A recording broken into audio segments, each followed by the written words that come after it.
Give me a second. I'm gonna send this to my Discord.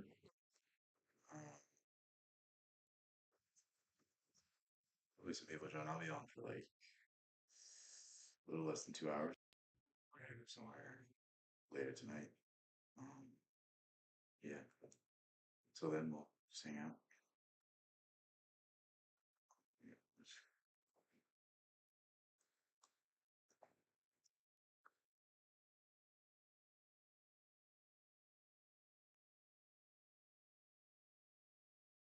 Okay. I wanted to start this out real quick by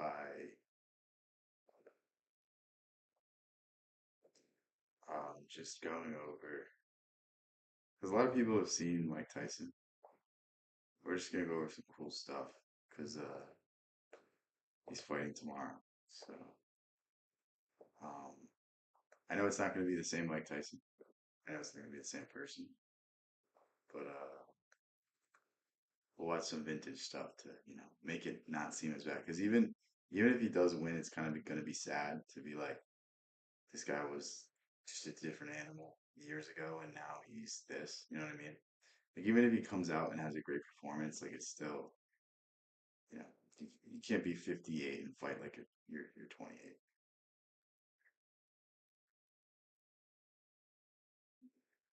Yeah, I'm just gonna do something real quick. Yeah, Mike Tyson. You watch some of his old highlights and you're like, man, if Customato didn't pass away, like this dude would have been like I don't think there's a single boxer that could have competed with a focused Mike Tyson his entire career. Customato used to hypnotize before fights, and he would tell him that you can't lose, you can't do this, you can't do that. And then after Customato left, he didn't really have good people around him anymore. Watch this. Mind you, this is like I think he's 15 years old in this picture. This is not sped up. Like nobody can shadow box like this. Like shadow boxing like this is very, very good. There you go. Now you got again. Who's the last guy to stop? Time. Very good. That's fine. When people shadow box, they mostly just flow. But this is the only person I've seen be able to do this and actually look good. Very good. That's what you have to do. Look, just look at the footwork. Like he freak athlete as well as like precision with his boxing. Custom like two or three other great students. I can't remember their names, but man, Tyson was just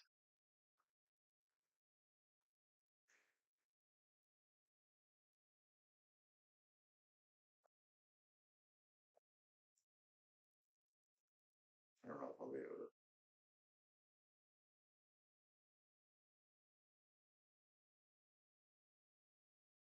Cut out with Mike Tyson. Oh, the right hand! I doubt Imagine if he just does this to Jake Paul. if he'll be able to get up from this. Dude.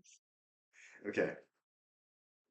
I'm not advocating for violence. If you hit someone up here, you usually break your hand. To be able to knock someone out hitting here, this is the hardest part of the skull right here. So if I hit you here without a glove on, I'm gonna snap my hand. Like I'll break every bone in my knuckles. Um, for him to like kind of hit like this and knock the guy out is just so impressive. Like it's timing with power with speed. It's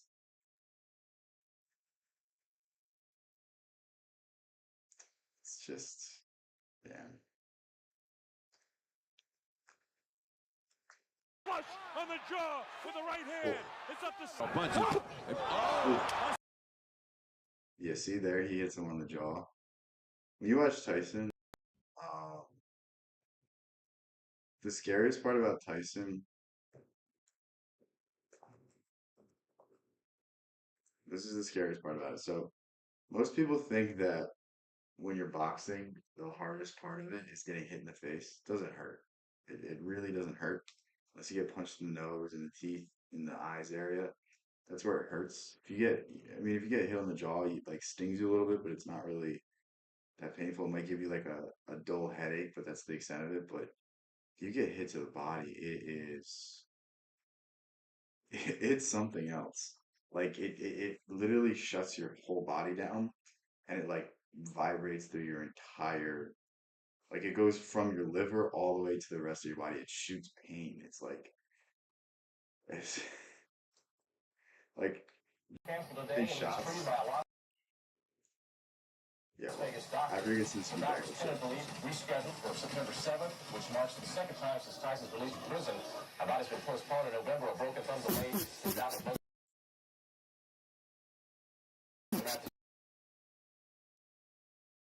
That's with the audio.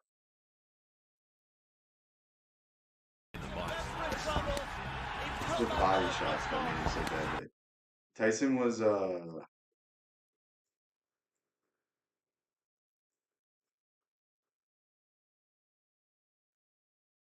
Tyson was 5'11", 215 to 218 pounds. So Mike Tyson was, I mean, this is light for a heavyweight. Weight doesn't really matter at a certain point.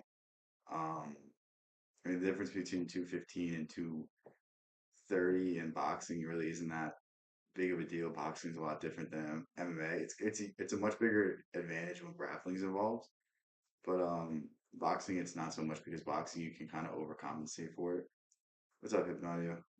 But Tyson was 5'11", so when Tyson was boxing these guys, Tyson had to get to the inside, and Tyson would he had a peekaboo style, so basically no wasted movement. He would basically put his gloves up so he could like almost bite his hands, cover up to here, and just walk down. And he would slip, he would move, he would get close to you and start hitting you with body shots. And then when you start dropping your hands, that's when he hits you with the uppercut. He hits you with a hook. Man, it's like his first few fights are just like wow. And then with the success and the lack of guidance, it really sucks because like what could have been if Customato lived 5, 10 more years. Like that's probably the best boxer ever. I don't think anyone even compares to it. Heavyweight, um, I think heavyweight in boxing is anything over 200 pounds or 205. Cruiserweight is 205 max, I think. But boxing is a little different. This was the guy that was just a heavyweight champ. Oh, it's my phone doing sir. Getting so many notifications. Um, he's 6'9", and he says he's 6'9" and like 300 pounds. 250, 260. What's good? Nah, I mean, I think it's you six. He's 6'3". Yeah, so it's like he's a lot. Alex Pereira, the GOAT. I, he has an argument. He has an argument. If he wins 1 to 2 more fights, and retires, I think he could say it. I think you can pretty easily say it. Um, he has an argument right now, but again, we have to see how his career ends because if he goes on like a 3 fight skid to end his career, I think it's a different story. But let's say he gets 1 to 2 highlight KO knockouts, like it's pretty undeniable. I mean, people say John Jones, but John Jones was on steroids his whole career. His like best win against DC was literally a no contest because he popped for drugs. Like it's I don't know. There's a bunch of arguments to be made. I think another good I mean you say Anderson Silva if he retired a lot sooner. GSP GSP is just so good. Um, there's a lot of guys that like if they retired at the right time and made the right decisions, I think they would be in that consideration. I mean, Usman, if he retired after the second Colby fight, I think you got to put him in the top five all time. It's weird.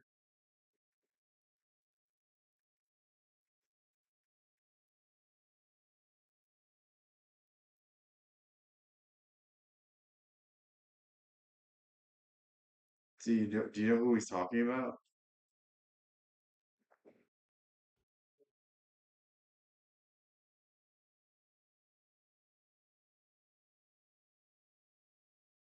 It's this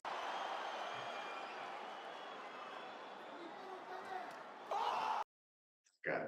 That's who he's talking about.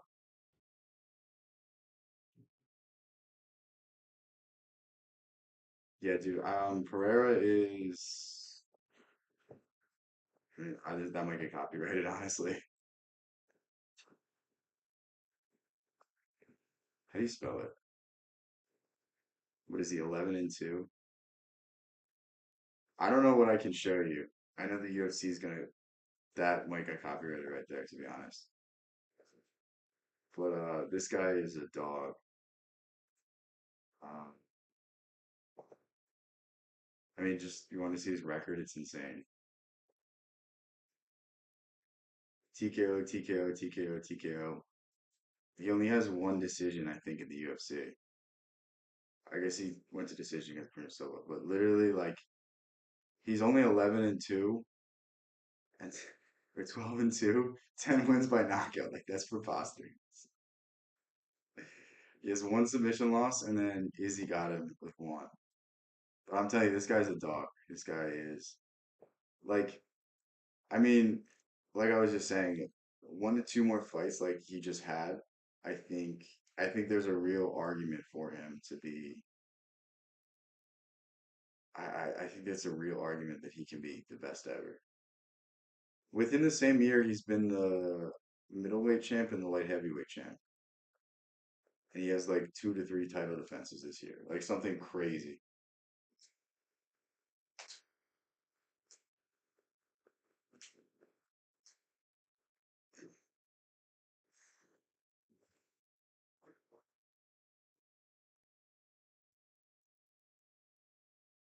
Trying to think, I know there's more. Dude, Ilya though, Ilya's scary. I don't know who beats Ilya. I truly don't. Like that dude's something else.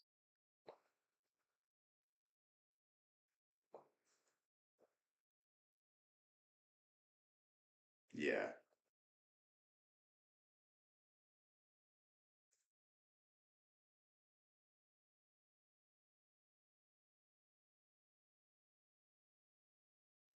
that's it. See what this is. Miyamoto Musashi, the So, if you ever read renowned the Book Ronin of Five Rings, it's the guy that wrote this. Show me Elliot. Who's that? and philosopher, had a lot to say about overthinking.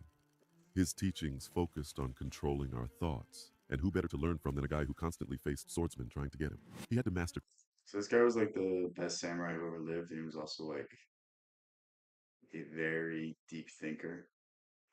He wrote an entire book about Tao, which is basically Buddhism, but it takes a different approach. clearing his Very mind of any interesting. useless thoughts quickly. In this video, you'll discover how to apply Musashi's strategy to fix your overthinking, improve mental health, and boost focus and productivity. You can start right away, and I encourage you to stick around. So what it's gonna say is it's just gonna talk about presence. It's just gonna talk about living in the present moment and really exercising that ability to hear the manga vagabond now. Yeah, Thomas. I was listening to what he was saying about Detroit earlier. It was pretty crazy. I have to read some of his books. Um, I don't know, just researching him, I'm like, this guy should be way more famous than he is. But I was reading that he doesn't affiliate with a political party. That's probably why he's not front and center and all this stuff. It's probably the smart move though. Like, if you're just like an academic pursuing the truth, you're always going to get misguided by the political system. I mean, like even look at Jordan Peterson now. Like, I don't ever go on his channel and go like, what is this guy saying? Because he's just talking about like, oh my God, this cancel culture is so bad. It's like, bro, you sound like Ben Shapiro now. It's just boring. I'm not gonna, I'm not gonna like spend time. I'm trying to, learn about life, not learn about what bathroom people can go into. Around until the end to catch all the important lessons that could make a difference in your life. But before you can fix your overthinking, you need to figure out what's causing it. Musashi had some great insight into this. He said, perceive that which cannot be seen with the eye. What he meant is that you need to be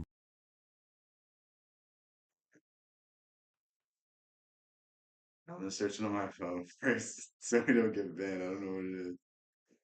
It's just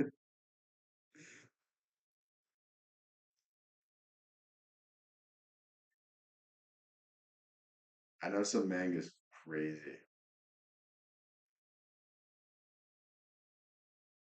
Yeah, it looks pretty cool. I've never read any manga. How do you say it? Did I just make you angry by saying it that way? I've never really read that stuff. I've never really been into like comic books or manga or um that kind of stuff.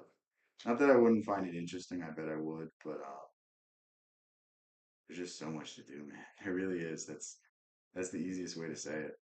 Be real with yourself and look inward to identify the root of your mental struggles. It's about going beyond surface level thoughts and diving into your deepest fears and insecurities, the ones that spark overthinking. When you do this, you'll find clarity. Musashi knew that understanding what's beneath the surface is key to overcoming overthinking. By acknowledging your inner fears, you can begin to address them and move forward. You must Yeah, that's how you say it. I mean, you didn't help me say it. Okay, okay. I wasn't sure if I was or not, but yeah, that's good. understand that there is more than one path to the top of the mountain. This gem from Musashi speaks to the value of being Very flexible and important. open-minded. Overthinking often occurs when we become rigid, Everyone is, it's my way or the highway, but the more you see of life, the more you understand that there's more than one way to success. There's more than one way to happen. I'll give you a little hint onto a deeper concept. If if someone's a leader, if you're in some sort of system, if you're in any way being led to a certain ideal and you begin to question it and you begin to get ostracized for it, then that's not a leader. That's not a group. That's a movement trying to use you for their own benefit. A good leader leads you to yourself.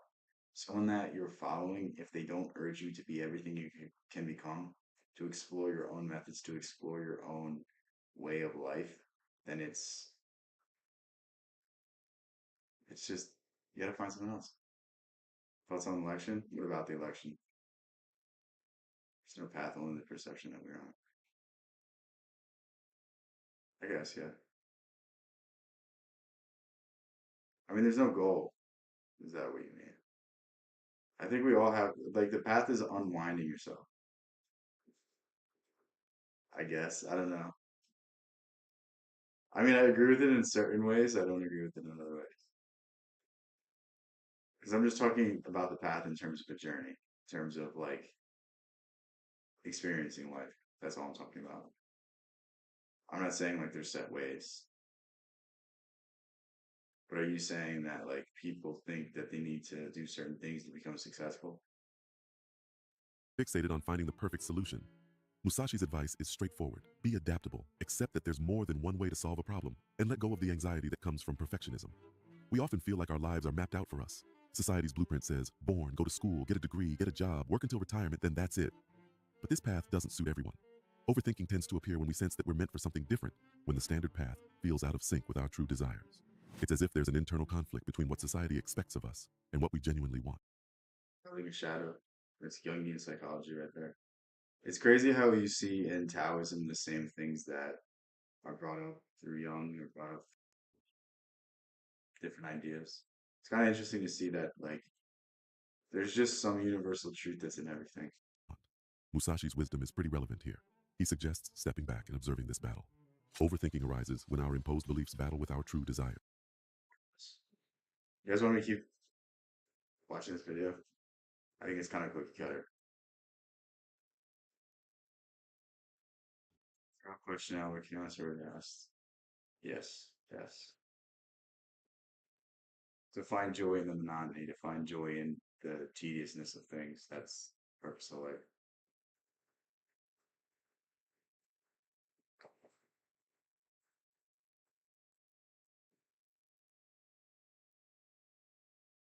Let's see anything to watch.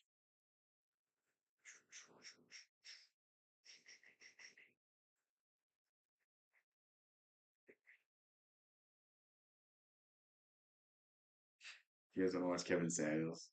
There are two types of guys.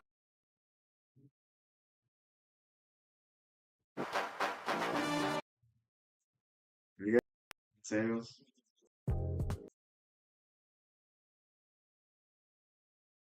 See the core ideas. I mean, the core ideas of the Book of Five Rings is that learn strategies so that you don't have to use it anymore. Learn the ways, master the ways, and forget everything. There's a story of how Zen painters train to paint on rice paper, and this exemplifies everything you learn in the Book of Five Rings. The story is in order to paint on rice paper, you have to do something very quickly, you have to do it very finely, you can't make a mistake or the ink dries poorly. So, what the Zen painters would do to master painting would be for 12 years they'd learn how to paint. For 12 years they would, master the brush strokes, master the style, master everything, and then um, after 12 years they'd stop for 12 years. They wouldn't paint anything for 12 years. And then when they would come back to painting after 12 years, they would still have the rigidness. They would still be able to do the brush strokes, but they could flow with it. They could just allow themselves to just relax, allow themselves to ease into it and not be so rigid with the ideology, not be so rigid with the systems and all of these things. Yeah, dude, Kevin Samuels is just so funny. Like, there truly hasn't been anyone that can like replace him. And the thing is, like, Kevin Samuels is not like the other. I don't even know if you'd call it red pill. I don't even think Kevin Samuels is red pill. I just think I think he's just, um, how would you say this? Like, he's just a traditional conservative person, and he saw things for what they were, and he tried to get people to see a different perspective. Like, well, Not supposed to as long settle. as he basically, throughout his preachings, he tried to get people to see a different side. He tried to get people to see the reason why their life wasn't the way they wanted. I mean, he was obviously a really good salesman, and this is how he really did this. And this is why no one can replicate him because they just can't ask questions like him. Like, I'm not to compare Kevin Samuels to Socrates, but it's almost the Socrates approach of breaking down the argument into questions that you can pick apart and slowly pick apart the entire argument. And if you can learn how to do this, if you can learn how to master this skill, you can basically do anything you want in life.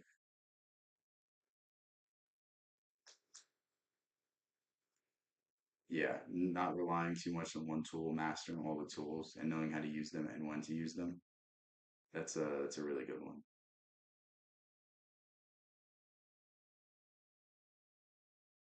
Yeah. For a regular type dude. How tall are you?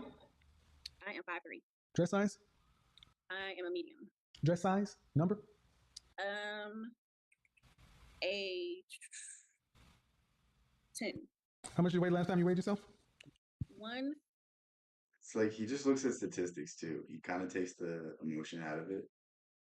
I don't know. If you watch any of the other like content creators, it's just like disrespectful about it for no reason, where he'll just only time he gets mad is if someone does something. Like if someone disrespects him first, then he'll say something, he'll be more disrespectful. But if you just watch his tone and the way he does things, it's more of just like being a disappointed father. It's kind of, it's just 57. Fresh face out of the shower, just your natural face. On a scale from 1 to 10, what would you This rank is your my looks? natural face. What? Okay, fresh face out of the shower, your natural face. You can't use 7. What would you rank yourself? 1 to 10. you guys know why he says you can't use seven. I know there's a delay. Well, wait a second. But let's see if you guys know why. It's pretty interesting when you like look into it. Um, not that like I've heard him say this anywhere. No, I didn't get a chance to. I was busy all day today. My bad. I'll does it say anything like super crazy, or is it just like normal shit? The thing is, when I when I react to something from Discord, I don't want to like just react to like the most insane thing. You know what I mean? Or is it just about philosophy? If it's just about philosophy, we'll react to it. But if it's about like freaking crazy conspiracy shit, I'm not doing that. Like it's entertainment. It's not anything more than that. I don't want to put this in people's brains because people think about conspiracy theories is maybe they're true, but what does it do for you? Like, what does it do for you? It just makes you sound like an idiot when you're talking to other people. It just makes you incapable of communicating with most people because most people don't operate in that realm. So, master yourself first, master your financial situation first, then worry about who's controlling the world because it doesn't affect you right now if you have no money. It doesn't affect you if you're not paying any tax. You know what I mean? It's like establish yourself, and then if you're getting robbed blind with income taxes, then worry about it.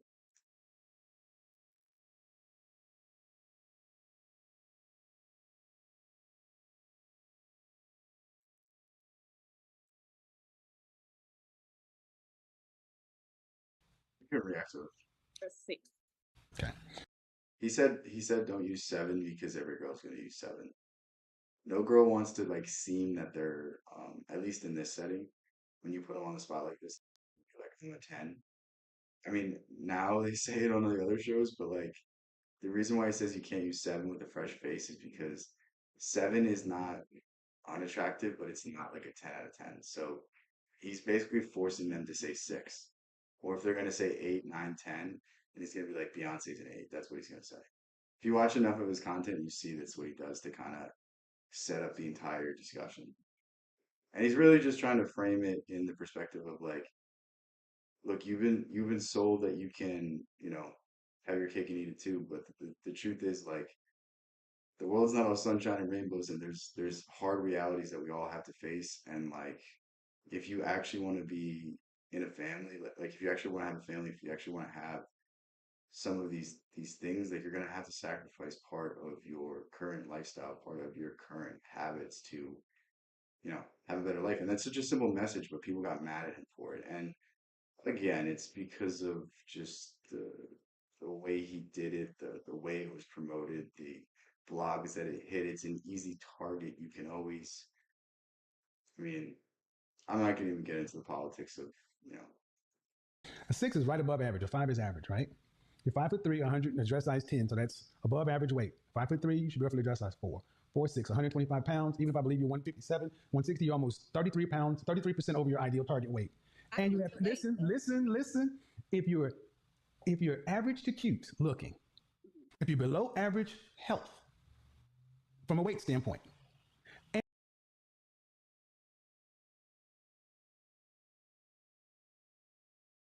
I agree with that then.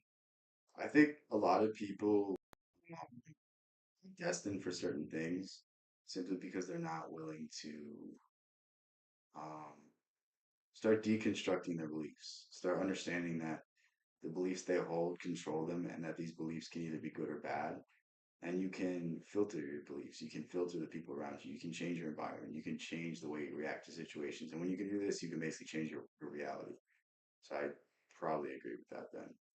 Because I thought you were saying that there's no exceptions. And saying that there's no exceptions, saying that determinism is just the rigid outcome for everybody, I don't necessarily agree. But like they did a study and it basically said that like I don't cite studies, but there was some study that said 70% of people don't have internal dialogues. So when you hear that, you're like, okay, that explains a lot of my life. That explains why I've been so misunderstood. and you have 2 children, overall, does that make you below average, average, or above average? Factor all those things in together. Average. So why should you get anything over? Then why should you get above average? What do you mean settle for? You should Yes, get what you are. I see millionaires with average women all the time. They don't have big chest tattoos either, and 2 other kids. So Man, I'm just I saying. can't get Okay, this. I want to. No, no. I mean, let's be honest. Let's be honest. Why should an average?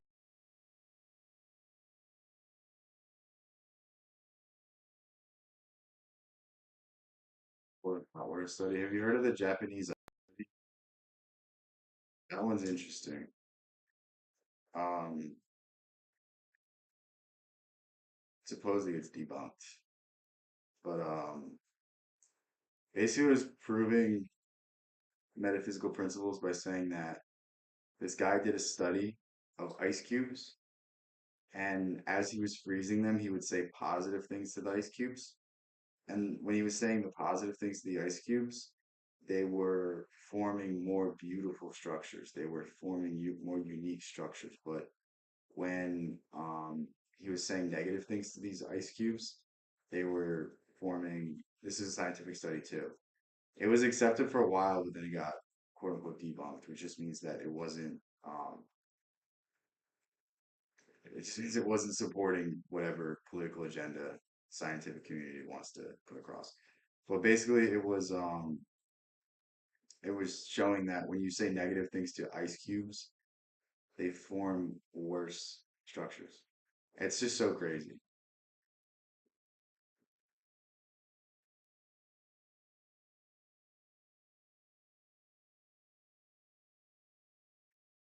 I uh I think consciousness isn't I think we all have the consciousness. It's just I think people are limited by different things. Like if you grew up in a really strict religion, if you grew up in a really strict doctrinal upbringing, it's going to prevent you from exploring ideas that you haven't come across. If you haven't succeeded X amount of times trying things, like you're just gonna have it in your mind that you're a failure and you're not gonna keep picking yourself up. Like I failed so many times that like it doesn't even phase me anymore. But most people have failed two, three times and then they're like, well, that's it. I'm stuck. It's like, you know what I mean? I think it's really just I think we all have the access to the consciousness. It's just we don't all have the discipline's not the right word. Maybe persistence is. Maybe the persistence to keep trying, persistence to keep going. Because I think we can all get to a higher stage of life, but for whatever reason we can't. For whatever reason we struggle. Um, I'm not gonna lie, it's kind of boring.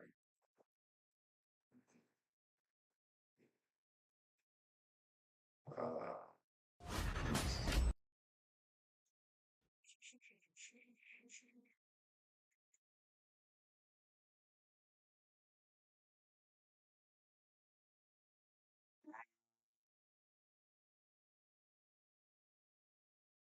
do you guys want to watch? Should we watch the determinism, or should we watch something else?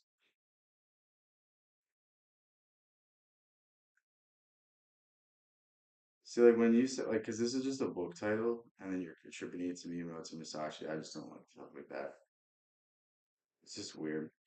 Like Musashi didn't train his entire life to like be used as clickbait in YouTube titles. You know what I mean? It's like it's so much more than that. Damn, who's this? Um,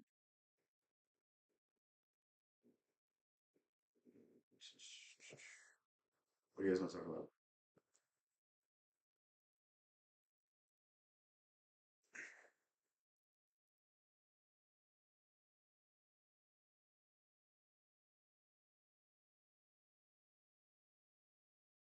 Yeah, yeah. AI generated Musashi quotes. Yeah, I mean, like his ideas are interesting, but I just don't want to listen to an AI video of it. Brains have a bunch of diversity. That's interesting.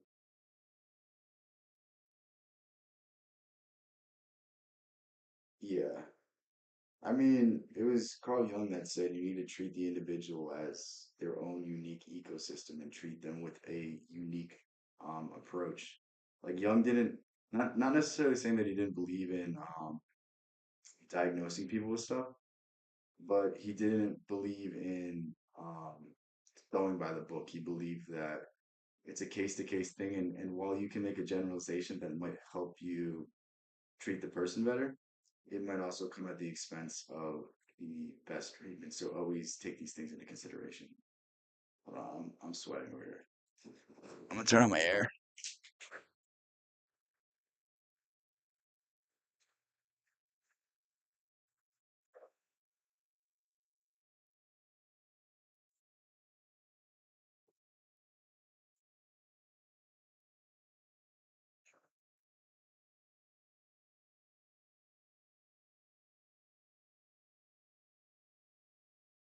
Yeah, I believe that.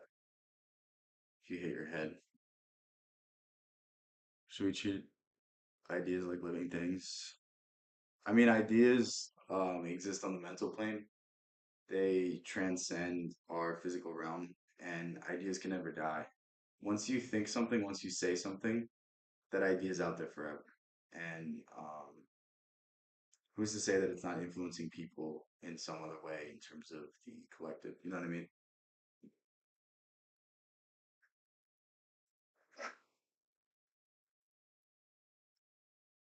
Just when we imagine things that are,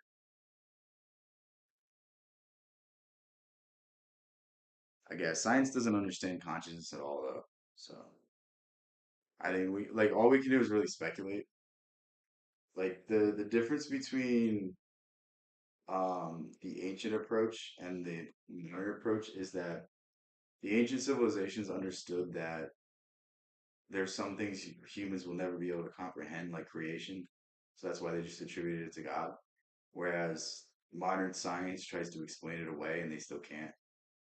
Like they try to use evolution. There's no intermediary species. There's, theories about how life began. Like, how did the first life begin? Like, how did the first single cell organism develop?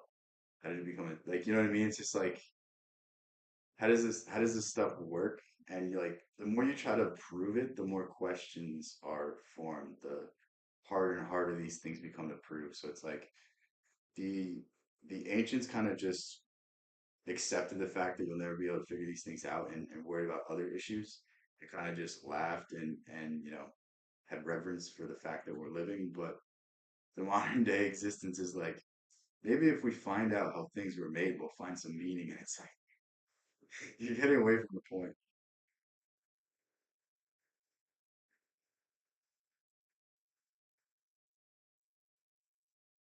Yeah, I mean, that's just hermeticism. That's just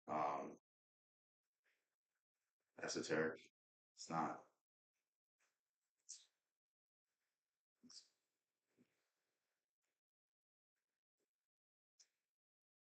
Yeah, the butterfly effect. It's pretty interesting.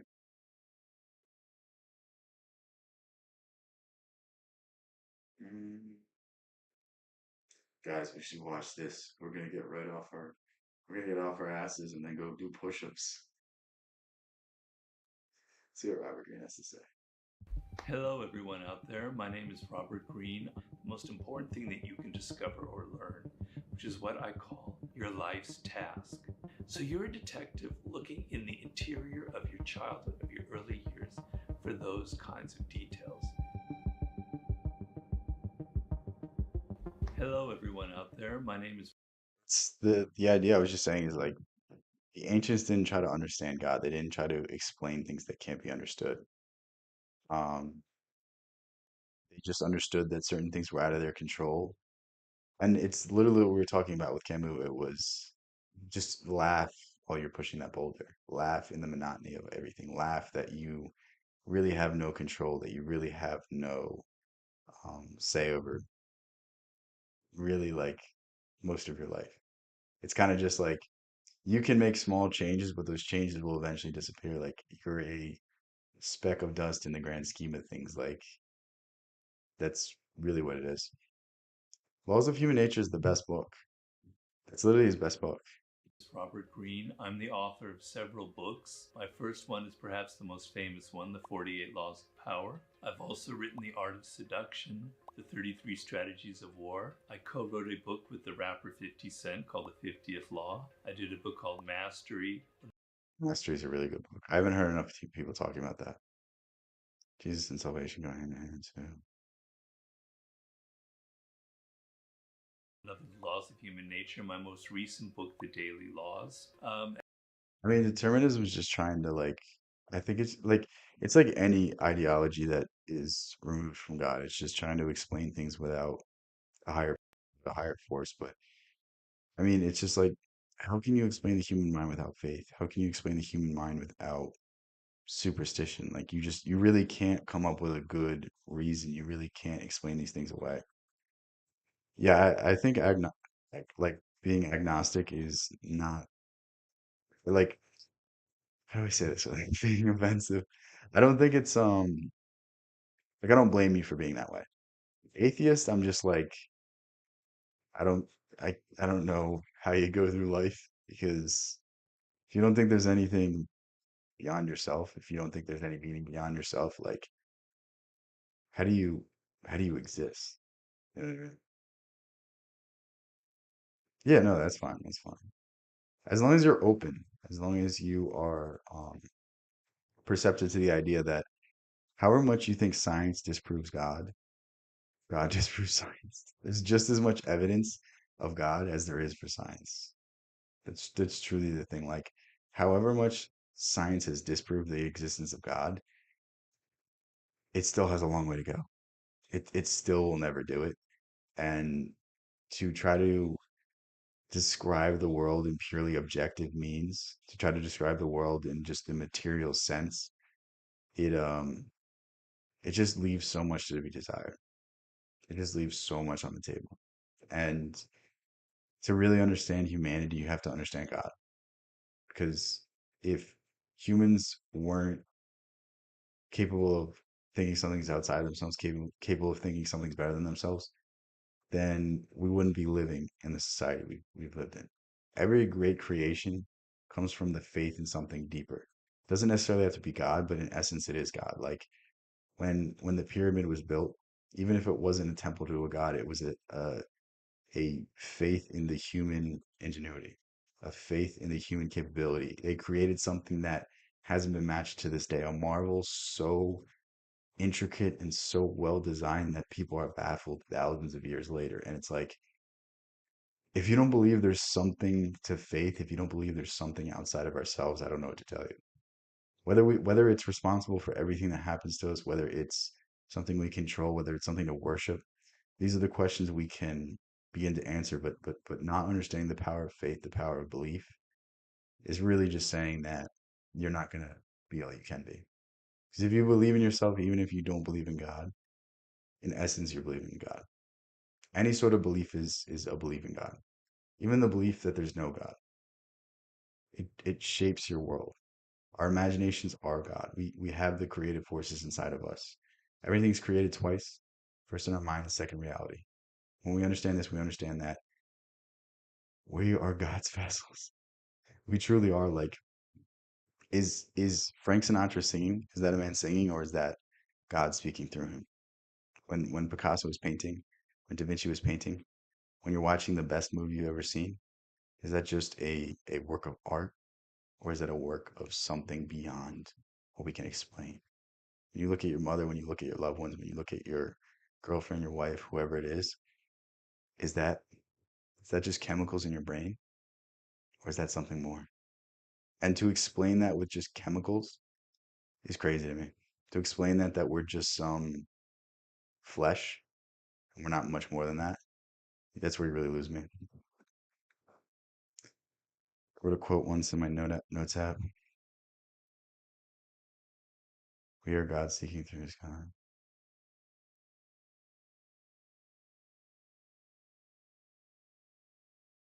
I mean, that's interesting. Yeah, I like to take the metaphysical interpretations of the Bible. I like to think that's much more significant, at least for me. I like to accept those ideas. But if you look at it, every single religion has a metaphysical aspect of it. Um, even Buddhism, even Tao, they have metaphysical principles in it. So materialism and physical reality fall short of the description. Yeah, description of what was a good description? Which part of that? Creativity, our creative capabilities. Um, the idea of faith being God, the idea of love being God is that what you're talking about? Because like I think a lot of people misunderstand what God is when they say like God's the Father. I mean, you can imagine him as a man, but like that doesn't begin to explain. Like we're putting a corporeal form on the thing that formed the universe. I don't think he presents himself as a man. I think he presents himself as everything. The reason why the reason why we all have the capabilities of free will is because we all have God inside of us. Angels don't have free will. Demons don't have free will. We're the only things in the entire universe that have free will. And to not think that there's a piece of us that is God, and that peace is what should make us come together instead of driving apart. That peace is what we should, reach our hand to our worst enemy and find common ground. Like, I think it's weird. You ever thought of writing a book? I can't. Okay, I have one. I can't do this at all times, so it would be like it would take me a long time to do. Um, I've started, but the thing is, I feel like I'm getting better every day. I feel like my ideas are getting sharper. I feel like the way I'm explaining them keep getting better and better and better. And I don't necessarily know if this is a fear, but I know whatever I write today is not going to stand up to what I believe in a year, what I believe in 2 years. Maybe not that it's not good, but there's just like a perfectionist aspect I have. So, but yeah, I've been trying to write more and more stuff. In my school community, I've been writing a lot, but yeah, I'm trying to I meant to finish the law of assumption um course in there today, but yeah, I got to. Hypnotic, did you see I did the seven hermetic principles? That was pretty fun writing. But yeah, eventually I'll write a book on all this stuff. Eventually I'll write a book on philosophy. Or I don't know, my philosophy is esoteric though. My philosophy is not material like most of the other stuff. Um, it's more like theology based.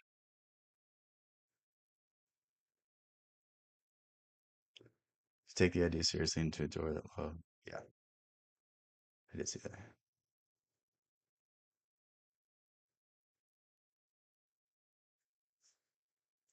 Hmm. Yeah, I gotta like if I set as it, dude, honestly, if I set aside a month and that's all I focus on, I will have a book. But it's getting my um focus to the level where I can do that. I'm either extremely productive or not productive at all. And I just like there's a lot going on right now. So I'm slowly trying to get better at writing. I'm slowly trying to be able to piece my ideas together better because like speaking, I can just go for hours and hours and hours, but writing, I don't have like my grammar doesn't translate my the way I say things. I'm terrible at spelling, so it's like um I really just have to sort these things out and then get an idea that I'm inspired about because I don't think I've found the idea of what I want to write inspiring yet. Like I don't exactly know. And like who am I going to make this for? Like am I going to make it something that goes mass appeal or am I going to make this something that is appreciated for centuries? That's the thing too. Like I mean, it's almost a shame because Jordan Peterson is he's obviously a smart guy, but his book isn't um maybe this is intentional too, but it's not something that's like it's not like reading Nietzsche. It's not like reading Jung. It's just like you can read it once, get everything from it, and if you read it a second time, maybe you get a little more, but like dude, every time I read a Nietzsche quote, I read the same Nietzsche quote and I get a new interpretation every time. Every single time I'm stimulated in a new way. Every single time there's a new image painted in my head and I just wish that maybe he has written a book that's more like that, but I just wish there was a book that he wrote that was more not necessarily higher level, but talked about deeper concepts. Not just like making your bed.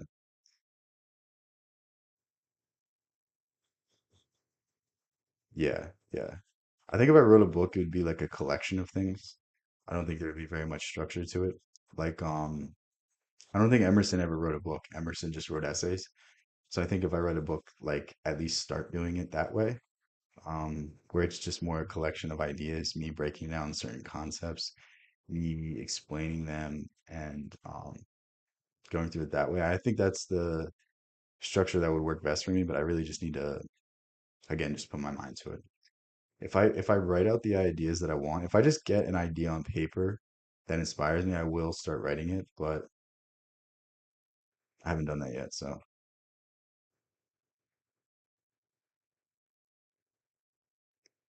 yeah, but the thing is, whatever I'm gonna write isn't gonna be in a category. It's gonna transcend everything. I don't want to. I don't want to be pigeonholed. I want to be myself. I don't want people to say this is the best philosophy book of the year. You know what I mean? I want it to be completely unique. I want it to be like the book of your dad.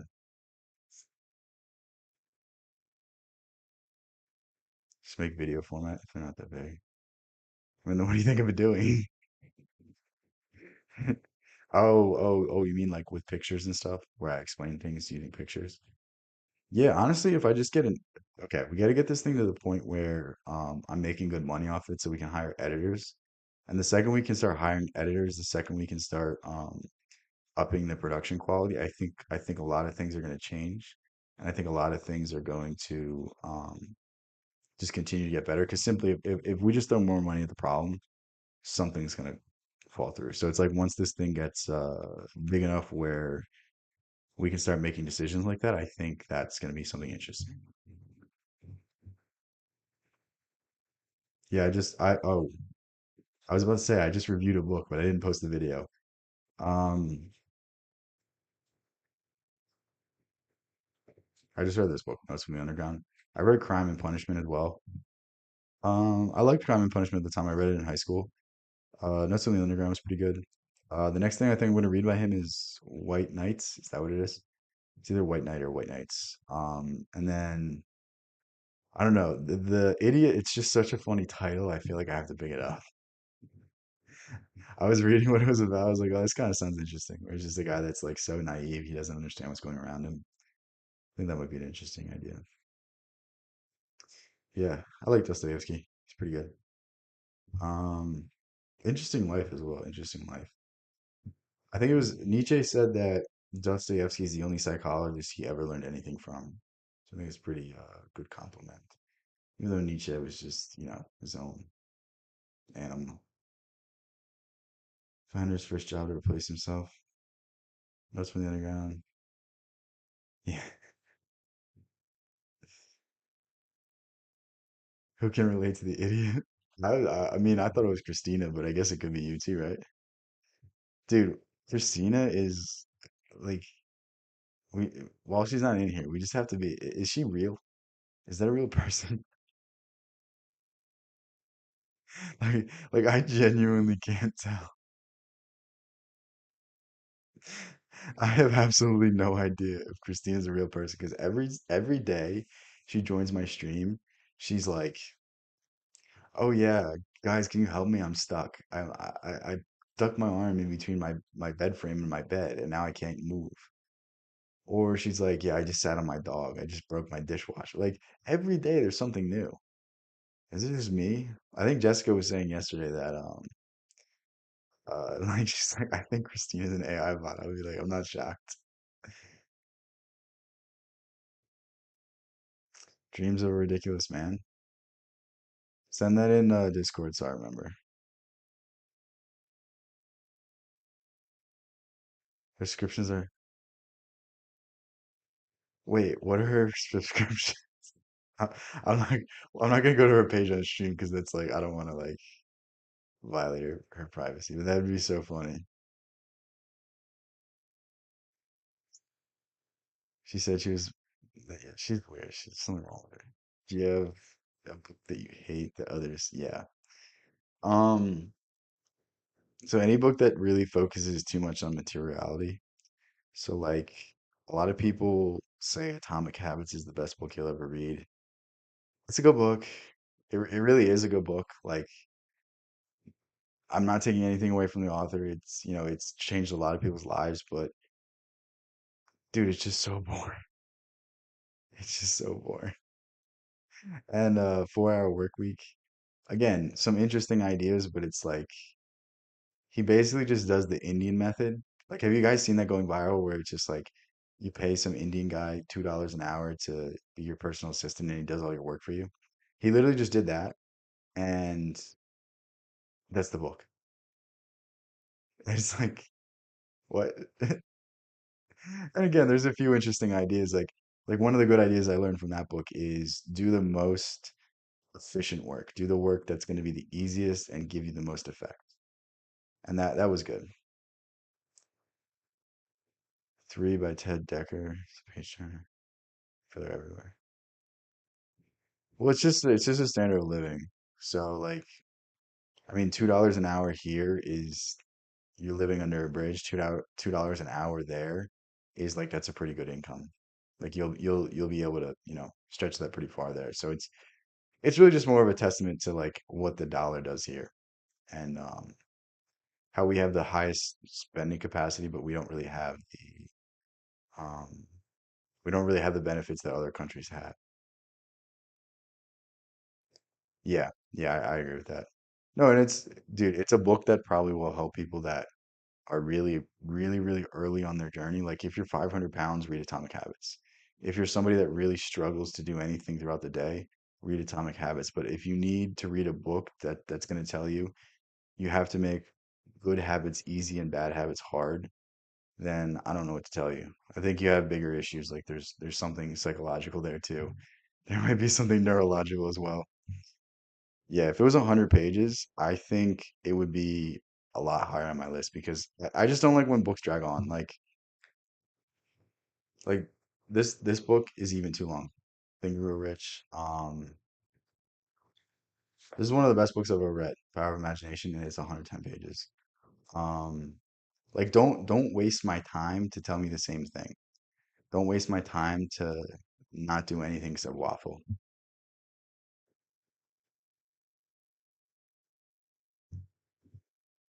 They're literally better at our jobs. Yeah, well, they're actually getting paid a fair wage, and that wage stretches.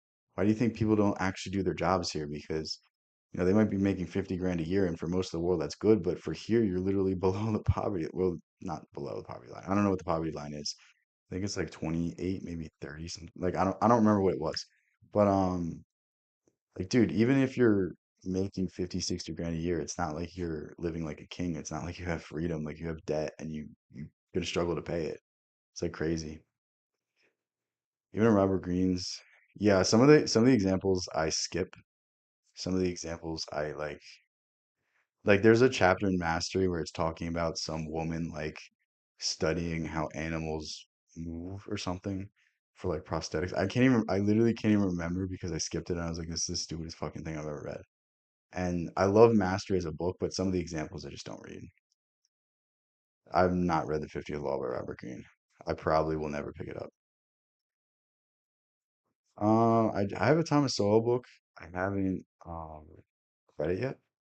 That's something I've been interested in reading. Thomas Sowell, like literally today, popped up on my feed, and I watched a few videos, and I was pretty interested in his ideas. Um, he just seems like an interesting man overall, and I love interesting people. Um, and I was thinking today, I was like, I might as well read Marx at some point because, like, I just want to know how much of an idiot he really was. Maybe you can make the abridged version, then rename it. It's called Life Mystery. It's a school community, and go in there, and all the information's there. Check the link in the description of this video. It's free right now. Even highly paid people are slackers. Yeah, the issue with being talented is it allows you to slack off. Yeah, yeah. I like honestly, if you just go into I'm not, I feel bad saying this. I'm not plugging my community, but if you go into my community, you'll learn everything you need to know about self-improvement and you don't need to spend money on the books. It's like truly, I'm not saying this because I don't think the books are valuable. I just think like reading a book's only going to do so much for you. It's just get the information for free and run with it. Literally just if you want to learn about something, start learning about it. You don't think you need to read it from a book. Don't think you need to get it from a college. Don't think you need to get it from anything aside from yourself. Like most of knowledge, you're just really reprogramming your brain. You're just rediscovering ideas that you probably should have had. Yeah, super interesting, super pregnant. Yeah, yeah. That's probably why he's not more famous. I think if Thomas Sowell kind of sold out more, I think he would be like one of the most influential men ever. He'd be like Jordan Peterson, you know what I mean? But I feel like he just chose his own path and he chose like not saying he's not successful, but like a lot less success in terms of mainstream appeal. But then again, I don't think mainstream appeal is success. I think that's selling out. I think that's losing your authenticity. 50th Law. I'm just not interested in 50 Cent. My bad. I'm not gonna pick it up. I don't really. Like, yeah, I just, you know what I mean? Maybe at some point, but like, dude, I'm not gonna read about 50 Cent's life story when I can read about Napoleon's life story. You know what I mean? Like, I'd rather read a book by Nietzsche. I'd rather spend the same amount of time reading a work from a great philosopher. Like, don't get me wrong, I love Robert Greene's books, but like, it's hard for me to set aside time to read his books. Like, I have 2 to 3 books on my shelf by him that I just won't pick up for the next year. I guarantee you.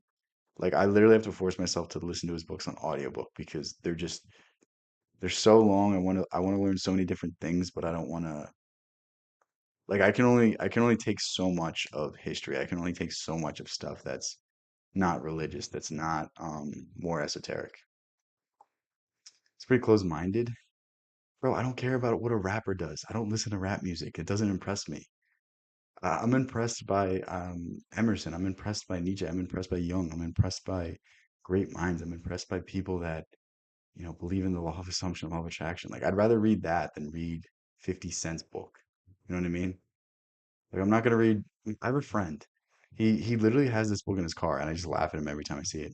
He has an investing book from Jordan Belfort, the Wolf of Wall Street, a guy that went to federal prison for securities fraud, for insider trading. He has an investing book from him. Like, I would, what are you gonna learn how to go to jail? Is that what you're gonna do? It's like, I don't like, you know what I mean? I'm just evaluating the source of information. Maybe there's some good stuff in it.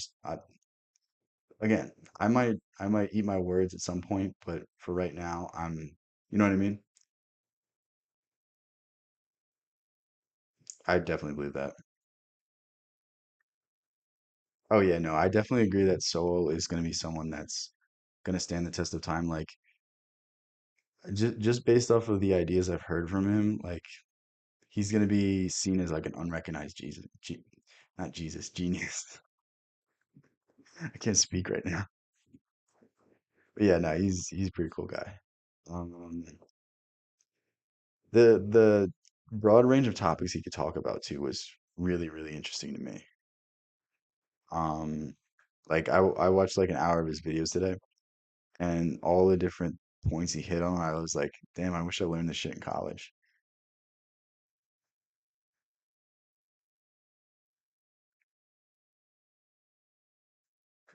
I don't even need to be alive that long to learn that. I don't know. I just like if it's a good book, maybe at a future date I'll pick up the book, but I'm just not gonna do it right now. Like, I could learn so much more. Like, I have an Aristotle book that I've been putting off. I've been trying to read it, and it's just like you know what I mean? Like, I'd rather read the ideas of like ancient Greek philosophers than some rapper that, says the N-word a bunch of times in a song. You know what I mean?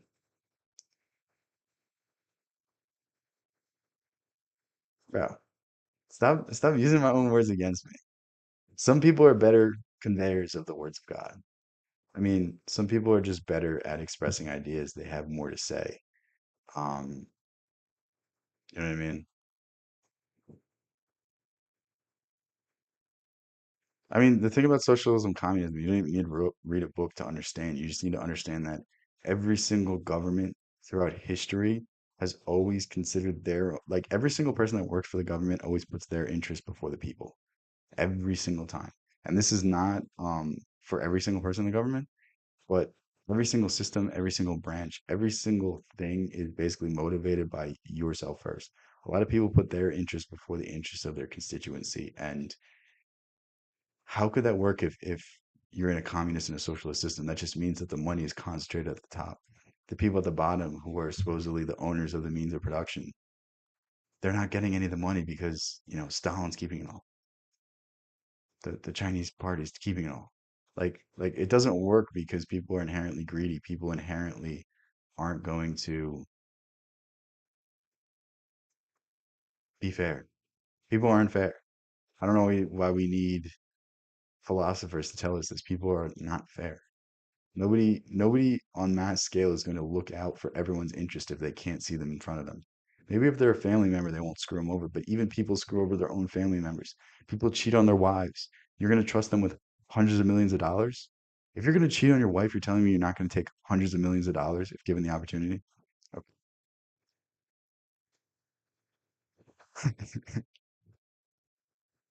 Yeah, I read 1984. You're gonna read the 50 Law. Just because he was so adamant about me reading it, I'm not gonna read it.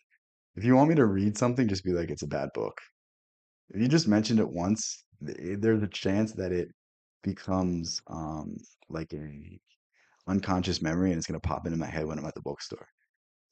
Y- don't tell me to do something because I'm not gonna do it. It doesn't work with me. I'm a Taurus. I'm stubborn. Come on. Yeah, I think 1984 is a good book. Um, overhyped and just Republicans use it as, oh, the deep state, oh, censorship, all of this stuff. And it's like, you guys were the ones that put in the Patriot Act, but okay. Um, anyway,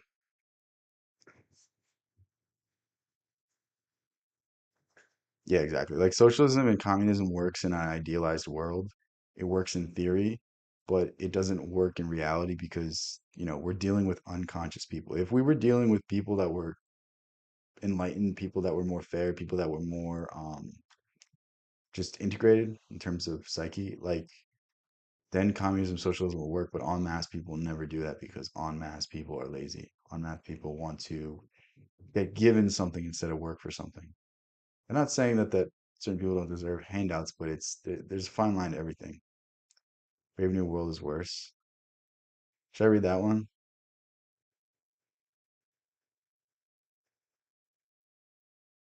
How you be haunted whenever you hear many men. Haha, joke's on you. I don't listen to music. I don't want that shit influencing me.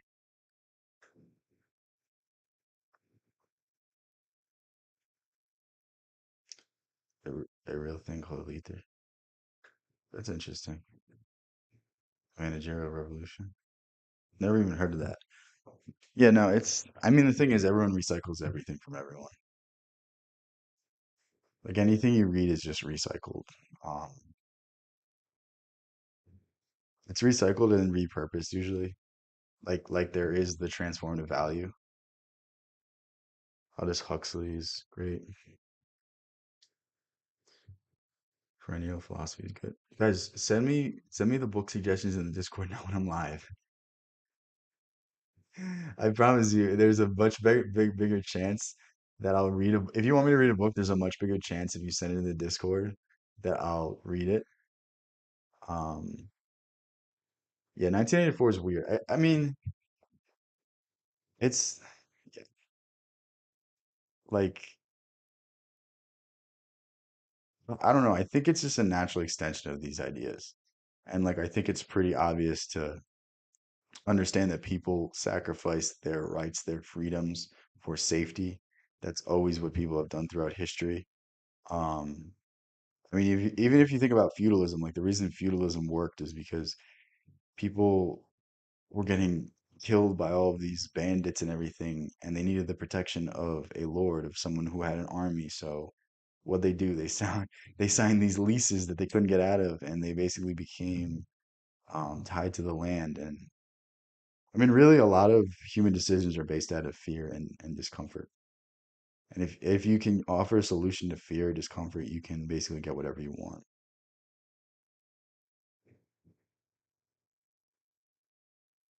I haven't read those books. I don't I don't know why you keep making this point.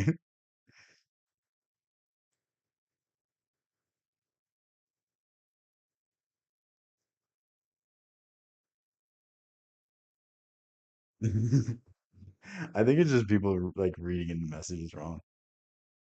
Hypnotic, were you here when Mark was like threatening someone? He was like, "Don't talk to me like that, buddy." Like there was a fight going on. It was so funny. I'm like, dude, you realize that's like my 15-year-old moderator? Like that's just some kid that was like, "Can I moderate your Discord?" I was like, "Yeah." And it's just like, just respond whatever you think is more aligned with the truth. What if what if he doesn't know the truth? What is he gonna say?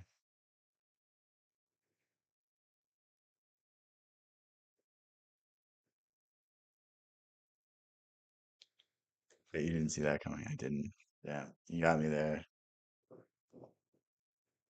Oh, those are just gunshots. I live in a great neighborhood.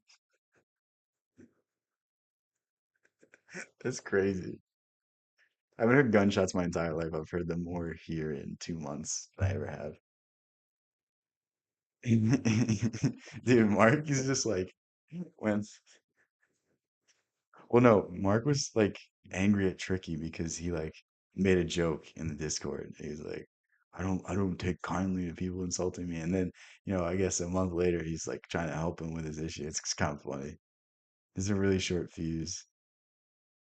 Gotta love people like that, right? People that are just wearing their heart on their sleeves. They're far away, not close to me. If it hit my window, I'd duck, but that's it.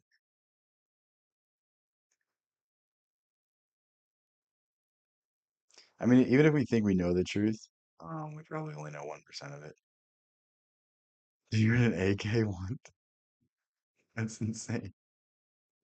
Bro, how does one even get one?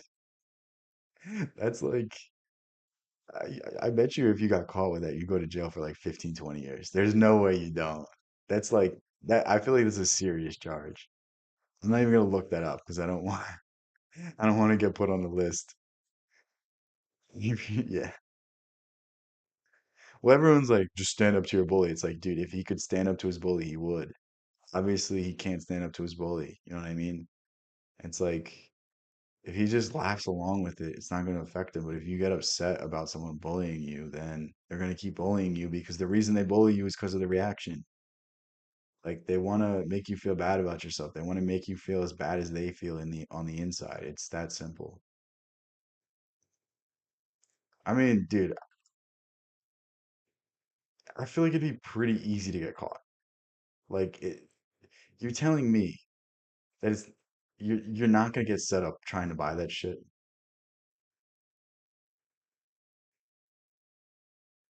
There you gotta go. I'll see you later, bro. Thanks for hanging out. It's like the movie version of ideas. Dude, I cannot wait to get out. It's such nonsense. I like literally can't wait to the day that I don't have to like be in institutional learning. I can just learn my own shit. Like I just waste so much time having to learn this structured course and all of this nonsense. And it's like, dude, I could really just have studied for the bar instead of coming here and passed it so much easier. Like I've learned more reading on my own for my own curiosity about law than I have for school, which just shows you the level of education. I really sent many men to the group chat. That's crazy. It's kind of funny. Um, my hip is killing me.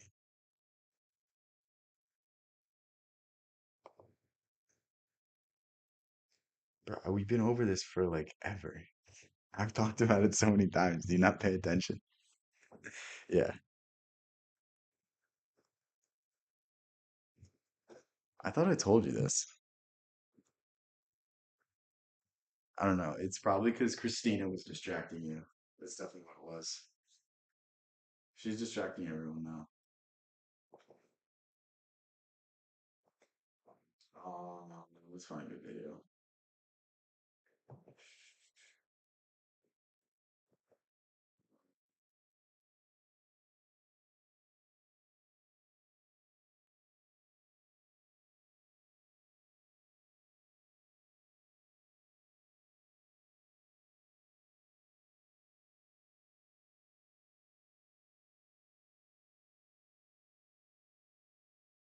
I just never read it. I don't know. I don't know what the book is, so I'm not gonna cite a book I didn't read.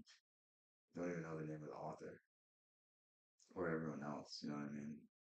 I don't know if you're talking about me or if not. It's just like you can't be like, oh, you got that idea from Nietzsche, but Nietzsche really got it from another philosopher. You know what I mean? It's just like where you got the information from doesn't matter. It's just the information. It's like such a nitpicky argument.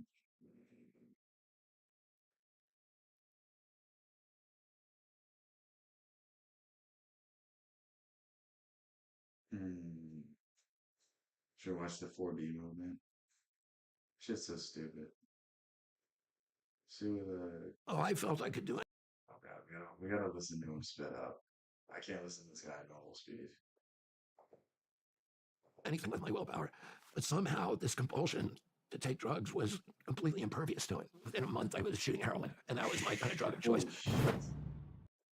That's crazy. I didn't know he did that. We were raised in this very Irish Catholic community, and a lot of us took the pledge, which is a pledge that we never drink, because it was understood that our race had a disproportionate vulnerability to alcohol, right? And we called the Irish flu. So Irish kids, when I was in catechism class, you would take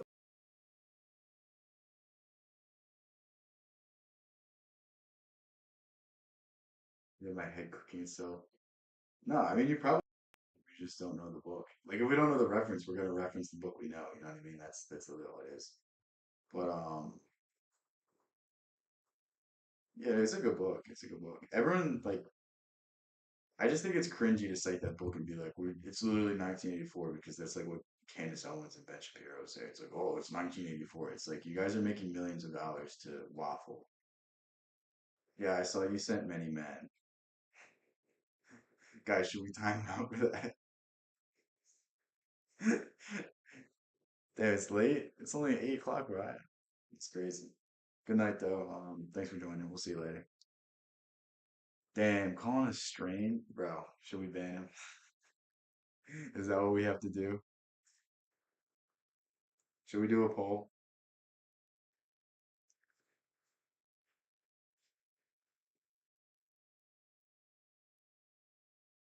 a pledge, and you'd wear a pledge pin on your collar, and it would mean you take the pledge, you're never going to have a drink in your life. I took it seriously. When I was 15 years old, I never even Video I want to watch. I cannot react to this. That guy strikes everything.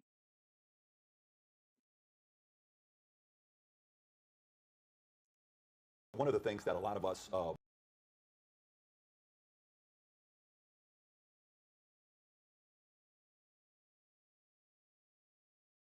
Hmm.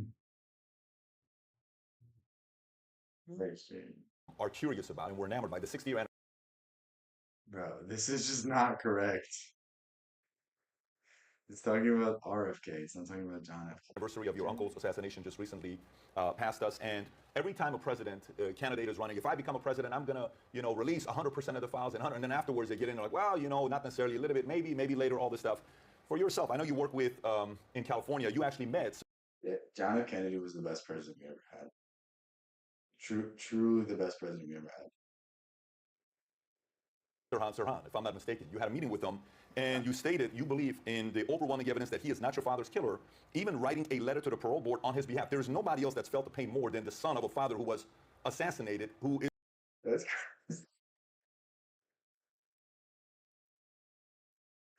is going to spend his entire life wanting to find out who was behind it. So there's nobody who has more moral authority to go to a person who is claimed to have been the killer and says, I don't think this guy did it. Then eventually you even, Governor Newsom reversed the decision of the board parole hearings to grant parole to Sirhan. Newsom declined the opportunity, as you called it, to demonstrate the humanity. yeah, that'll never happen. It's gonna implicate they don't want to implicate.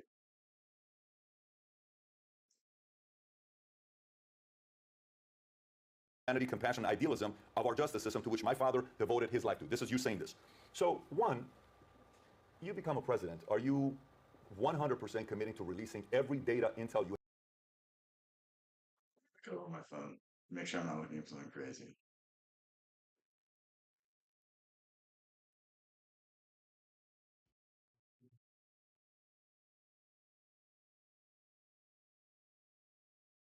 You guys want to see something crazy? This is why John F. Kennedy is the best president ever.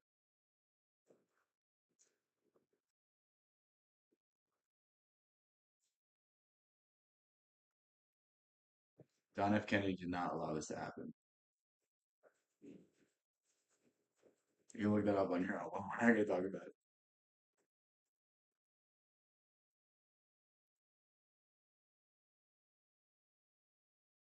Yeah, JFK didn't want to. He didn't want to go into the Vietnam War either. They actually lied to him about how many troops are there and if they were active or not. They said they were just military personnel. Um, yeah.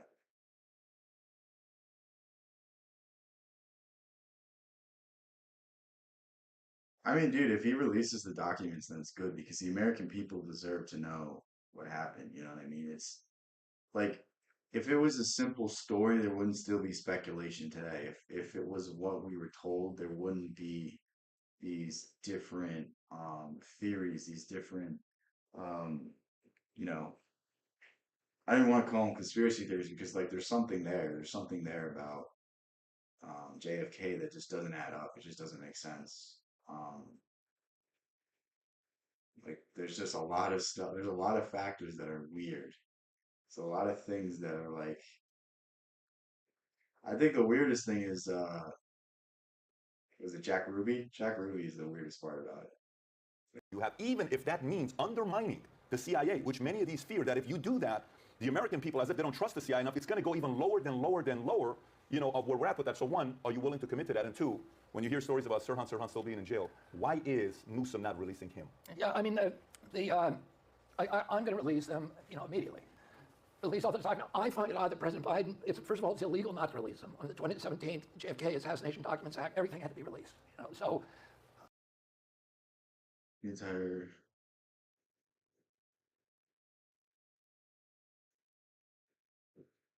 oh, what is it called? There's a U.S. general. This one's gonna scare you.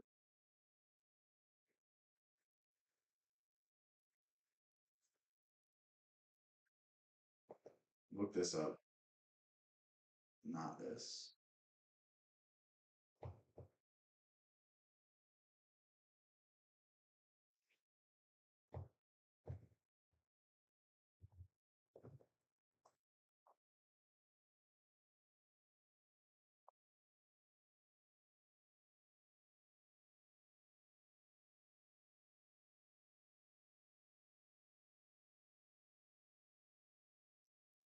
Hold on, I have to find it.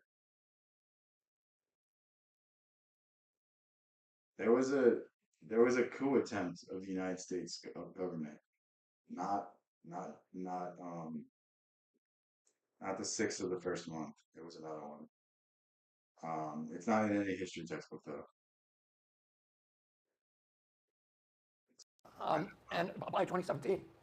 Oh, and President Biden committed to do it, and then Why do you think we haven't, though? I don't know. You know, the guy to ask that is President Trump, because President Trump also admitted to it, and I don't understand it. I'm not going to pretend to understand it, because President Trump did not like the CIA. So, you know, clearly they're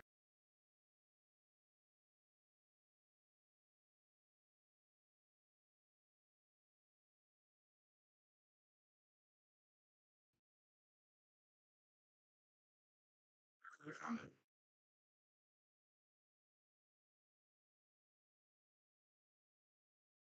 This one's crazy. Okay, you ready for this?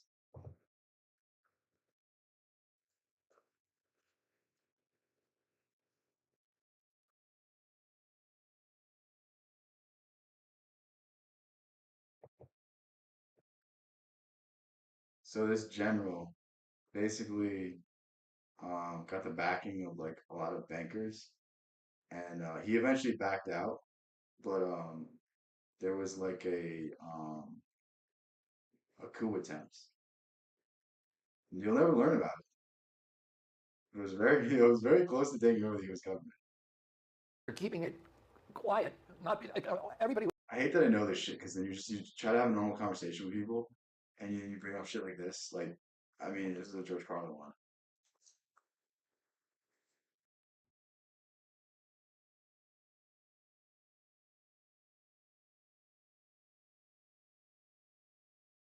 Like, you look up shit like this, and people are like, "What? What is that?" You know what I mean? They're like, "I know all the Kardashians, but I don't know about this. I don't know about the suspension of habeas corpus during war times. I don't know about this. Who knows?" And it's like these are the things we didn't learn this in law school. We didn't learn this in constitutional law. Seems like a very important overstep, and we don't read the cases about these things. You know what I mean? It's really weird. Was involved in my uncle's assassination. Practically everybody is dead. The only reason to keep it secret at this point is because there's some institutional liabilities. There's institutional reputational liabilities that they don't want us to know about. And that's the opposite of democracy. Democracy is about transparency. It's we own these agencies. They're supposed to be working for us. They need to tell us what happened. And it's the most Yeah, I like PVD, but like if you like some of the guests you have on, I'm just like, this is so fucking boring. Like some of them are interesting, but some of them, he also gives me like weird used car salesman energy. He's like very political, and the more you see of him, the less you see of him, if that makes sense. Like he's kind of reserved with his actual beliefs, and you can see he'd be a great politician because he's likable, but he doesn't reveal all of his intentions. He kind of keeps them hidden. Not to say he's not a good guy, but that's just the way I perceive it. But again, I'm watching videos and I don't know the guy, so PBD had me on. it's the most consequential crime of our probably of our history, and we ought to know what happened. In terms of when I was a little kid, I was in the White House standing next to my uncle's casket in the East Room. And President Johnson comes in and he tells my mother, my Lyndon Baines Johnson was one of the worst presidents we ever had. Scumbag of a human being. Look up what he said about African American voters. I'm not going to research it because I'm going to get in trouble. But look at what he said about them.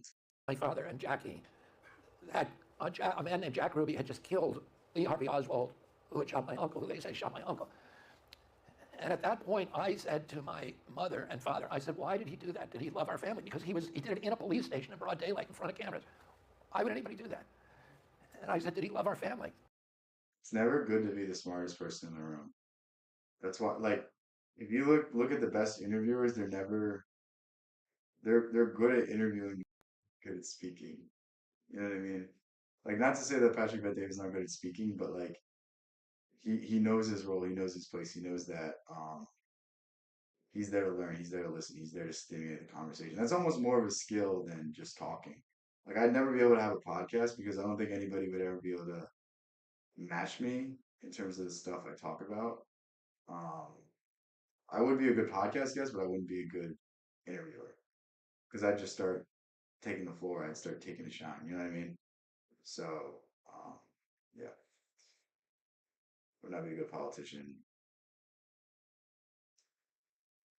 Yeah, yeah. So you know the quote, dude. That's crazy, dude. I don't know why a single minority trusts the American government after the Tuskegee experiment, after the things that have been said, after Joe Biden. Was it Joe Biden or was it Bill Clinton that called black people super predators? Like, I don't know why a single person would ever vote for a Democratic politician after that. You know what I mean? Like, why didn't they run that guy out of town? When he argued with Neil deGrasse Tyson, he just destroyed Neil deGrasse Tyson. Like Neil deGrasse Tyson was way out of his range in terms of like he's talking about science, he's talking about this, he's talking about that, but he's not talking about freedom, he's not talking about anything aside from supporting science blindly and not having any sort of more layman considerations. That was Joey. Oh,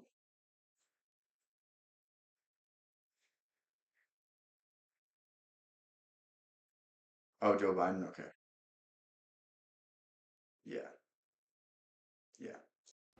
And it turns out he did not. He was a mobster, and was all involved with the people that my father was putting in jail, but deeply involved with the CIA and this kind of gun-running subculture that was, involved with Cuba. But at that point, my little 10-year-old mind was saying this makes no sense, and I don't think it made sense to anybody. But I always assumed Sirhan killed my father. He confessed to the crime. He had, he said he didn't remember anything, but he pled guilty. So convenient.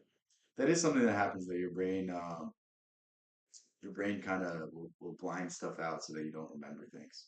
You'll have like a break. So like it is not really off base. Like it was the saying in the heat of the moment, you even have control over your emotions. You even have control over your instincts. And I think these are like interesting things to consider. And he didn't have a trial. He had a kind of a sentencing hearing. There's a common law principle called mens rea. I don't think it's um, guilty mind.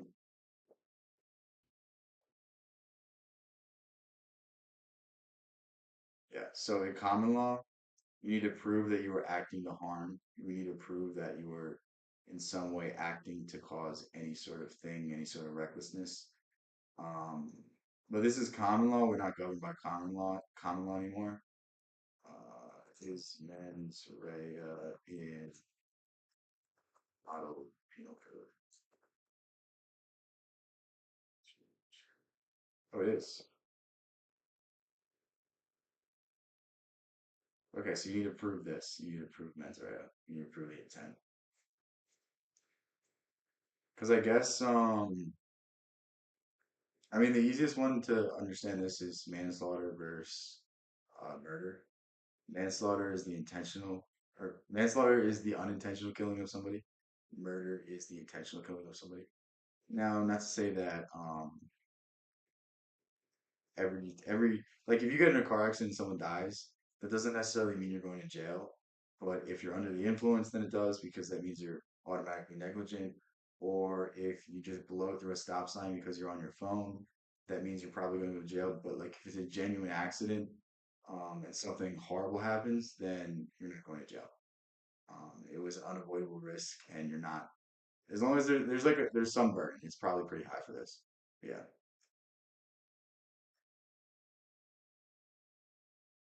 Well, it's also just you destroy the household and you rely on the government, then people aren't going to break their chains.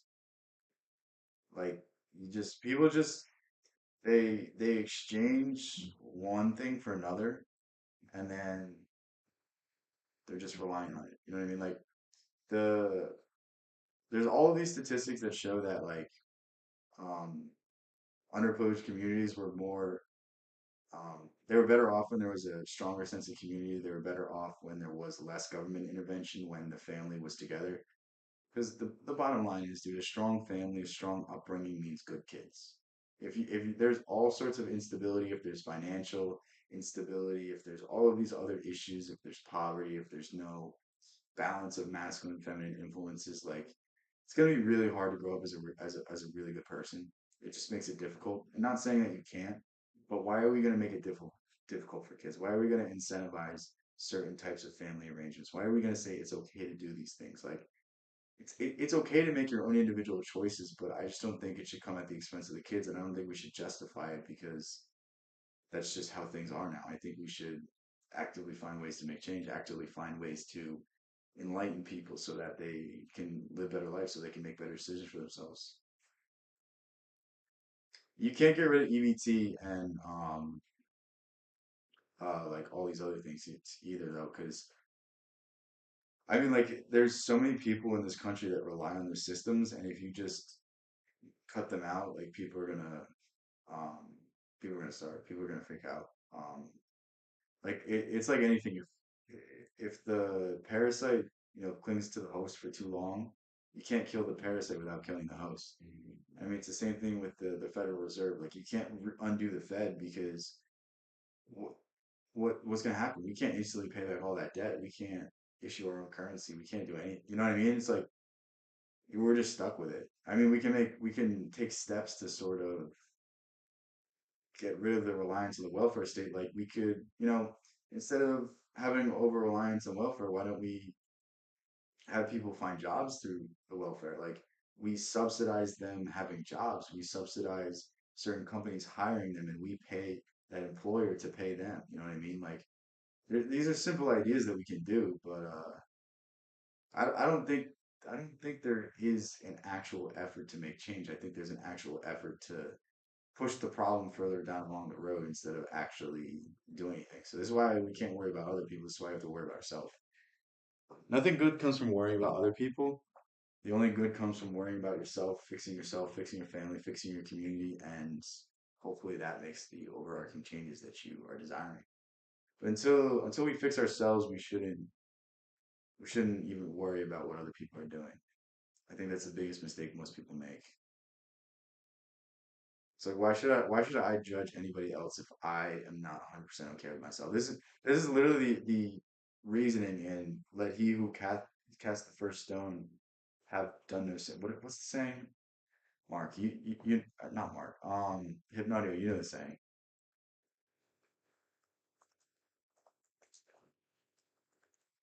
I have to look this up. Let him who is without sin among you cast the first stone at her. This is the saying. You're not supposed to judge people because you haven't fixed everything with yourself. Unless you're perfect, you have no room to judge. That's the meaning of this. It's not anything else. Judgment is really one of the worst things you can do, not just for the other person, but for yourself. When you begin to judge others, you begin to either put yourself higher or put yourself lower, and those are both not good because we're all equal. We truly are we are all equal, and when we start treating ourselves more like that, when we start treating others more like that, the world starts to heal. But until we get over this tribalism, until we get over this left versus right, nothing's gonna be fixed. Nothing's gonna be fixed unless you fix the individual.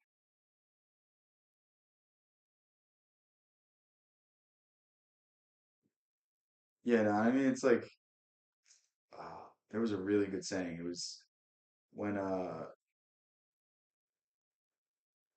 there was this fuck, I can't remember who said it, but he was basically saying that like when America catches a cold, the black community catches the flu. Like it always affects people who have the lowest means first. It always affects people who are struggling the most first. They get the worst end of it because they don't have the room to you know, play around with things. They don't have the room to take out a loan. They don't necessarily have the assets or the equity in their house or all these other financial things to play around with. So it's really sad. It's really sad. And if you see like all the issues that are in the cities are kind of spreading to the more rural places. I don't think there's, I mean, it was Sol that said that there's no solution to a problem, there's only compromises. Like if we take action for one thing, it's going to affect something else. And are we willing to make these risks? Are we willing to make these trade-offs? I'm not saying that we shouldn't try to help people, but I think if something's not working, we shouldn't keep doing it. If something's not working, we should find better ways. We shouldn't just keep giving more and more power to the government. We should say, hey, we've tried fixing the problem of poverty with the government since 1930, and it hasn't worked. So what do we do? You know, LBJ declared war on poverty, and there's more people in poverty in America than there ever have been before. It's almost like we're losing to poverty, but we're the richest country in the world. Where's all this money going? Where's all this so-called Social Security going? Where are all these funds going? I mean, these are much bigger issues that we can't even begin to tackle. I don't think there's any real clear way out of this, but we can at least ask the questions. We can at least put these things in our heads and start to think about them. And again, I think the only answer comes from the self. The only thing you can control in this world is yourself. You can control your response. You can make millions of dollars to make sure that your family doesn't have to work again, and maybe give some back in the process of that. Maybe start your own charity. Maybe start your own, um, not necessarily school, but like you know, give your college a certain amount of money so that they can give out scholarships. Like you can create your own scholarship at a school if you make enough money. They're not going to deny the money. It's like inspire the youth, inspire the people around you, inspire the next generation because that's where the change comes from. The change doesn't come from the people that are 40, 50 years old that are, stuck in a job that, aren't going to change their ideas because they've been stuck in these limiting mindsets for X amount of years. The change is going to come from, our generation, the generation younger than us, the generation younger than that, and we probably won't be alive to see the changes, but you know what? It's worth it if people are happier. It's worth it if people are in a better situation.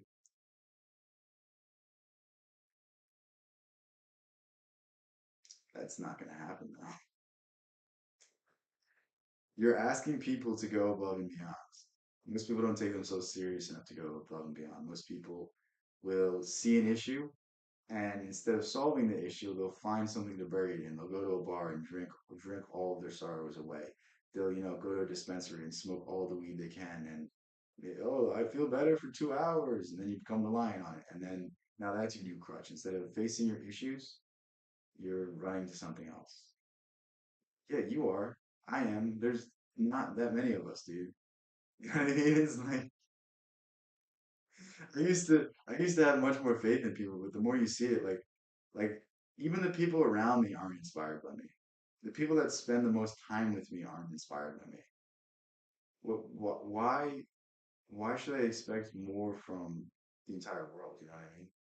Like I just think en masse, most people are too worried about, their next paycheck, their next meal, their next, you know, finding out how to pay all their debt to think about anything greater. I'm not saying don't worry about debt, but I'm saying like it shouldn't exist in your mind at all times. It shouldn't exist as a source of fear. Nothing good comes from fear. I mean, I say this all the time, but the number one tool of the devil, the number one tool that's going to get you off your base, the number one tool that's going to get you away from your dreams is feeling fear, feeling like you're not good enough, feeling like you can't accomplish something. And when has someone ever accomplished something great not believing in themselves? I'll wait the rest of the fucking night. I'll wait for an example. You won't be able to come up with one. You literally won't be able to come up with one. Everything great comes from the idea that you can be great.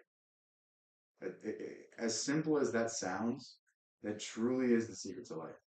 As simple as that sounds, that is the difference between you and your current situation right now. You persist in the mindset that you can do anything and you actually believe it and you actually feel that success right now. That's how you're going to get the success. Feeling it day in, day out until the external world reflects the internal world.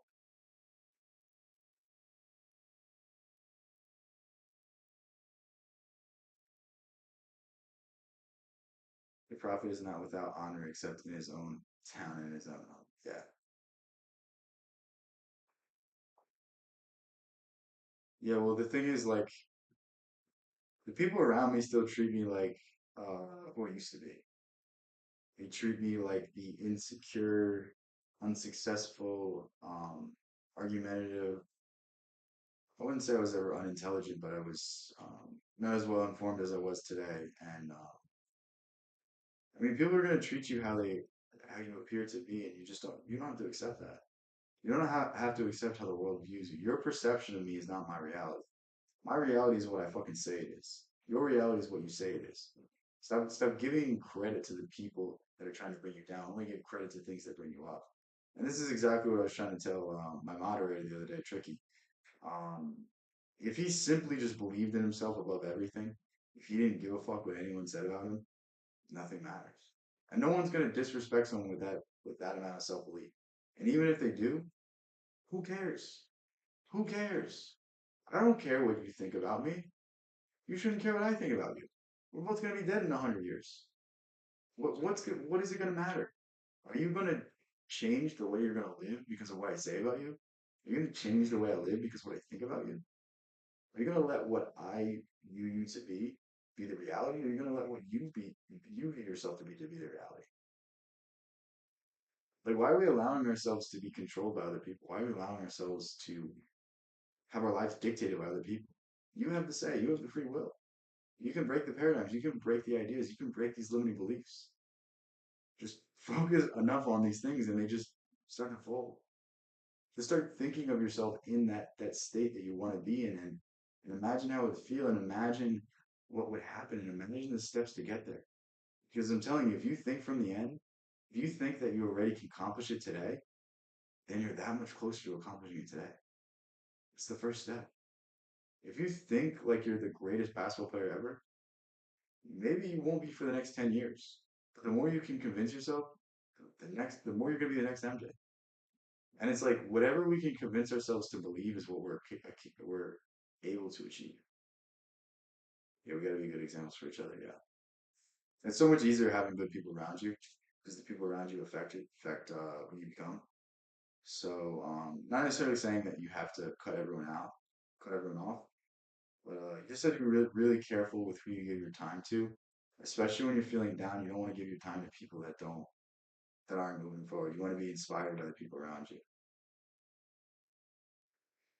Yeah, yeah.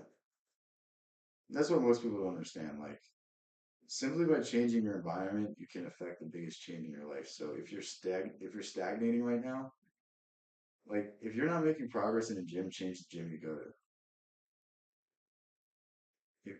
if the approach you're going at right now isn't working, try a new one. You got to expose yourself to new ideas, new settings, new things before you ever can even find out what the issue is. I've done this so many times where I'm like burnt out of the gym, I'm burnt out of exercising, I'm burnt out of everything, and I literally just change my gym. I just change one habit, and I just change the location I go to. It's not even that deep, and everything falls into place. Yo, Hypnotio, I gotta go. I'll stream tomorrow at some point, but thanks for hanging out with me tonight. Always nice having your input. Always nice talking to you. I didn't post a video today. I'll probably post it. I actually might post it later tonight. See how that works in terms of the algorithm. But yeah, stay tuned for more tomorrow. And always a pleasure talking to you. Oh yeah, no, I know you're not retracting. I know you're not retracting. I'm just saying you're more optimistic than I am. I'm not as optimistic as you, unfortunately. But yeah, thanks for hanging out with me tonight. Thanks for everyone else that was here. I don't know how many people are here right now. Didn't even check. It could be 1,000 and we're leaving. I don't care.